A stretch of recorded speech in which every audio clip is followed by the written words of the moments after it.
Hi everyone, in this episode I'll be painting up this Tzaangor twist bray from Warcraft Age of Sigmar.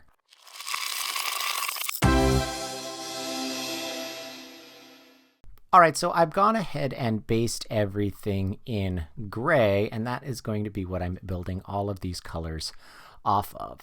And we're going to start off with the skin of the twist bray. They're these really cool looking creatures that are pretty much all blue.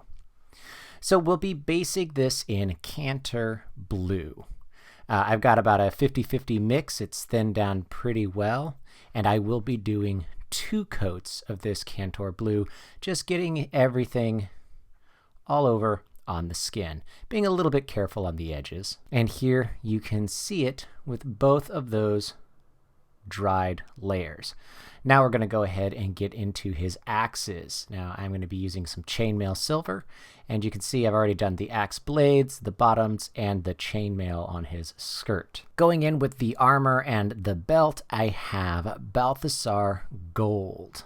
I'm going in through here. I still have a fairly decent sized brush. It's not the super fine or detailed brush that I like to use and that you see me using a lot. Maybe I've just gotten a little bit better on my control. There we have a good base on everything of gold. Now I've got my white color from P3, and I'm going to put this on his horns, and that's just so everything really pops when I get the color that I want to use for his horns going in. I've got a 50-50 blend here, taking it out of the pot over to my wet palette. And this is just 1 coat of the white from P3.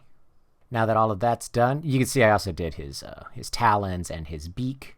And I'll be going in and hitting these with Skeletal Horde. Now this is a contrast color. If you've been following us for a while, we really like the contrasts. It's an extra tool in the painter's toolbox, and I think that it works really well. Just going through and hitting the beak, the talons, and then, of course, his horns. Don't water your contrasts down. You put the paint on nice and thick. That is how they work, really letting him get into those crevices. On the back, you can see I also got the white along his mane there. That's so those colors really pop. So here we have all of that nice and dry.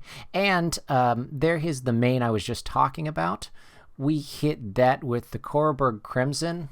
That's a shade, and that's also what it is that I'm laying on top of all of the chainmail silver that I've used. I really like the look that it gives these chaos weapons. I'm going to let that dry and then get into the grips where we have all of the leather bits. I'm switching to a finer brush here with a bit of a chisel point and using Mournfang Brown. Again, I use water. I don't have a medium, and I'm thinning things down. Not quite 50-50. And leaning a little bit too close. My head's getting in the shot there. Sorry about that. Just these nice little leather wraps, or maybe it's even the wood, whichever you like. The Mournfang, I think, makes a nice leather color. So getting back to the skin here, everything's nice and dry. It's this nice dark color, and we really want to let things start to stand out. So I'm using the Thousand Suns blue.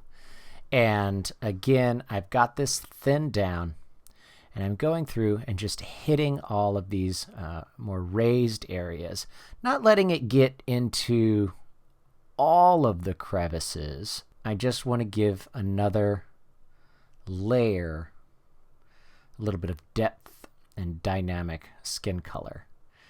And now to really make things pop, I will, on the skin, we're going in with Fenrisian gray. And I want to hit the highlights, the places where the quillions pop out and the tops of the muscles, all of those sorts of things. And you can see here what that looks like. Really adding some nice depth in these just 3 layers, just these 3 colors, making things look pretty nice. Now similarly, we want to add some depth to all of this metal. So Auric Armor Gold is what it is that I'm going to be using. And chainmail silver, again, to highlight the bits in these weapons. And here you can see how that's starting to let things pop. We don't just have that one base color over everything. It's a little bit like doing some edge work. It's these nice highlight areas. I've got Apothecary White. This is another one of our contrast colors. So, of course, we're going to let that go on nice and thick. And just a couple of these areas here, as well as Moot Green in order to pick up some of these jewels and things like that. Thousand Suns Blue to highlight some of the special areas on the armor. The Skeletal Horde will be useful for giving us some more leather work. And here you can see all of those nice little jewels. Now I do want to make them nice and shiny, so I'm using the stripped end of a twist tie, dipping it in a little bit of white, and it's just this highlighted reflection point. This is something that you can use to really make those jeweled areas look even nicer, give them a little bit extra.